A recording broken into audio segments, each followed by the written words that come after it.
Как сплотить коллектив для достижения общих целей, повысить стремление подчиненных выполнить работу на все 100% и ставить задачи так, чтобы добиваться от коллег желанных результатов. Ответы на эти вопросы получили руководители среднего звена «Алроса» на тренингах программы «Лидеры ПРО» в корпоративном университете. На некоторые команды выходят просто играть, чтобы проиграть. Некоторые приходят играть, чтобы выигрывать. И вот на этих простых примерах, там, как наравне со спортом, я попытался своим коллегам показать, да, что мы тоже должны не быть не просто участниками, не сторонними наблюдателями, а быть активными участниками всех процессов и играть, чтобы выигрывать и получать результат.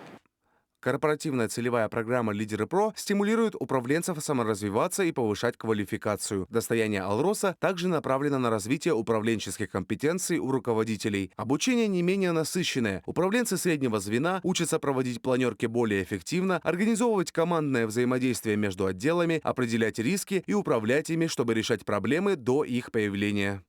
Работа с рисками – это, в принципе, важный навык для любого руководителя. Риск – это ведь не только про какой-то штраф или какую-то катастрофу, это в том числе и возможности, какие-то достижения, которые могут быть реализованы, но при этом ты упускаешь, потому что не работаешь с рисками.